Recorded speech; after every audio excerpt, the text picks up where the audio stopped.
নাম আপনার? আনিকা। মোহাম্মদ হাসান সৌরভ। একটা গরিব মানুষ গ্রামে যখন পরকীয়া করে ধরা খায় তখন ওইখানে পুলিশ যায়, এলাকার মেম্বার চেয়ারম্যান যায়, তাদের মারপিট করে। যখন একজন তারকা বিয়ে ছাড়া বাচ্চা হয় তাদের কোনো বিচার হয় না। এই বিষয়ে আপনার কি মতামত? এটা কি আইন তো সবার জন্য সমান হওয়া উচিত নাকি? এটা বললেন শেষে যে তারকার কথা, যে তারকারা হয়তো বিয়ে হয় নাই, বাচ্চা হয়ে গেছে। তো এখানে দেখা যায় বিয়ের আগ পর্যন্ত যদি এটা বাচ্চা পর্যায়ে না যেত তাহলে এটা কেউই জানতো না। যখন বাচ্চাটা হয়ে যায় তখনই সবাই জানতে পারে যে ওনার একটা সমস্যা হয়েছে অথবা প্রবলেমে পড়ছে। বাচ্চা না হওয়া পর্যন্ত কিন্তু উনি নিজের থেকে মজা নিতেই থাকে।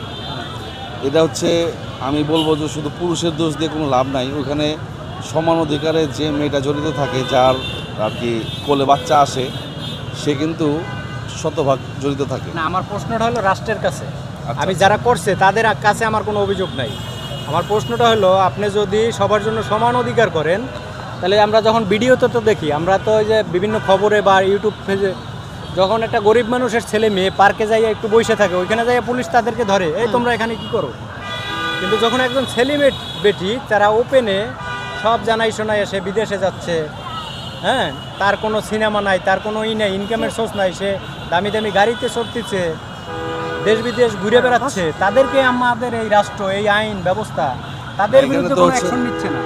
রাষ্ট্র তো এখানে হচ্ছে ঢালাওভাবে, যেমন আপনার ওই কিছু কিছু ক্ষেত্রে যেমন আইনের চোখ বাঁধা থাকে না, এখানে হচ্ছে যে দেখবেন যে হাইকোর্টে গেলে যে আইনের চোখ বাঁধা, আইন কিছু কিছু ক্ষেত্রে বাঁধা থাকে, কিছু কিছু ক্ষেত্রে থাকে হচ্ছে ওপেন। তো এটা হচ্ছে আমাদের রাষ্ট্রের সমান আইনের সমান অধিকার সর্বোপরি দেওয়া উচিত।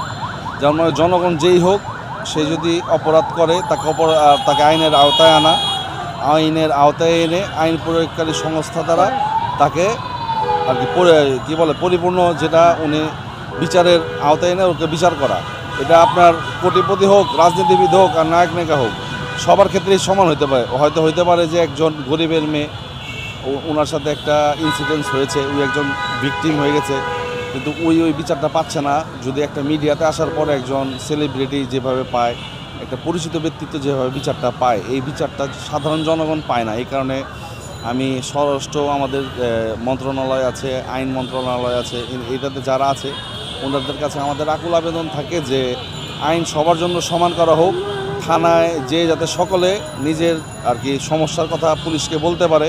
পুলিশ যদি জনবান্ধব হয় তাইলে অপরাধীরা অপরাধ করার সুযোগ পাবে না। তো এখানে কিছু কিছু ক্ষেত্রে দেখা যায় যে পুলিশও অনেক সময় অপরাধী সামনে থাকা সত্ত্বেও অপরাধী হাত আর কি ধরাছোঁয়ার বাইরে করে দেয়। এই জিনিসগুলো যদি স্বরাষ্ট্র মন্ত্রণালয় থেকে ভালোভাবে টেকেল দেওয়া হয় তাইলে অনেকটাই ভালো হবে।